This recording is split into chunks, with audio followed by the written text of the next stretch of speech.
माँ दुर्गा की तीसरी शक्ति का नाम चंद्रघंटा है।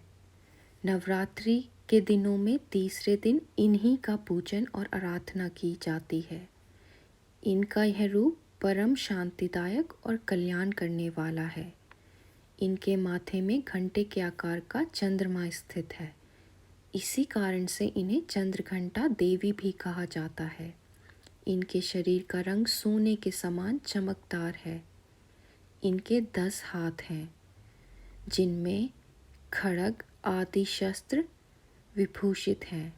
इनका वाहन शेर है। इनकी मुद्रा सदैव युद्ध के लिए तत्पर रहने की होती है। इनके घंटे की से भयानक चंड-ध्वनि से अत्याचारी दानव, दैत्य और राक्षस सदा प्रकंपित रहते हैं। नवरात्रि की दुर्गा उपासना में तीसरे दिन इनकी पूजा का अत्यधिक महत्व है। माँ चंद्रघंटा की कृपा से इसे अलौकिक वस्तुओं के दर्शन होते हैं, दिव्य सुगंधियों का अनुभव होता है तथा विविध प्रकार की दिव्य ध्वनियाँ सुनाई देने लगती हैं। यह क्षण साधक के लिए अत्यंत सावधान रहने के होते हैं। माँ चंद्रघंटा की कृपा से साधक के समस्त पाप और बाधाएं नष्ट हो जाती हैं। इनकी आराधना सदा फलदायी है। इनकी मुद्रा सदैव युद्ध के लिए अभिमुख रहने की होती है, अतः भक्तों के कष्ट का निवारण ही अत्यंत शीघ्र कर देती है। इनका वाहन सिंह है, अतः इनका उपासक सिंह की तरह पराक्रमी और निर्भय हो जाता है। इनके घंटे की ध्वनि सदा अपने भक्तों की प्रेत और बाधादि से रक्षा करती है। इनका ध्यान करने से ही शरणागत की रक्षा के लिए इस घंटे की ध्वनि निनादित हो उठती है।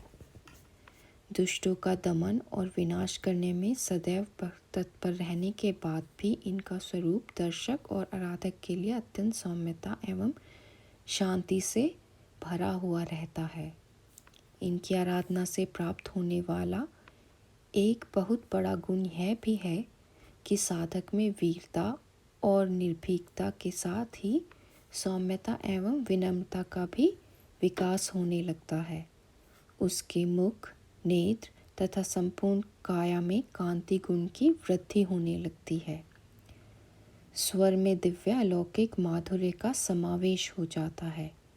माँ चंद्रघंटा के भक्त और उपासक जहाँ भी जाते हैं, उन्हें देखकर शांति और सुख का अनुभव करने लगते हैं। ऐसे साधक के शरीर से दिव्य प्रकाश युक्त परमाणु का अदृश्य विकिरण होता रहता है। यह दिव्य क्रिया साधारण चक्षु से दिखाई नहीं देती, किंतु साधक और उसके संपर्क में आने वाले लोग इस बात का अनुभव करने लगते हैं। हमें चाहिए कि अपने मन, वचन, कर्म और काया को विधि विधान के अनुसार पूर्णतः परिशुद्ध एवं पवित्र करके माँ चंद्रघंटा के शरणागत होकर उनकी उपासना आराधना में तत्पर हों। उनकी उपासना से हम समस्त सांसारिक कष्टों से विमुक्त होकर सहज ही परम पद के अधिकारी बन सकते हैं। हमें निरंतर उनके पवित्र विग्रह को ध्यान में रखते हुए साधना की ओर अग्रसर होने का प्रयत्न करना चाहिए। उनका ध्यान हमारे इहलोक और परलोक दोनों के लिए परम कल्याणकारी और सद्गति को देने वाला है। इस दिन साधक का मन मणिपुर चक्र में लगा रहता है।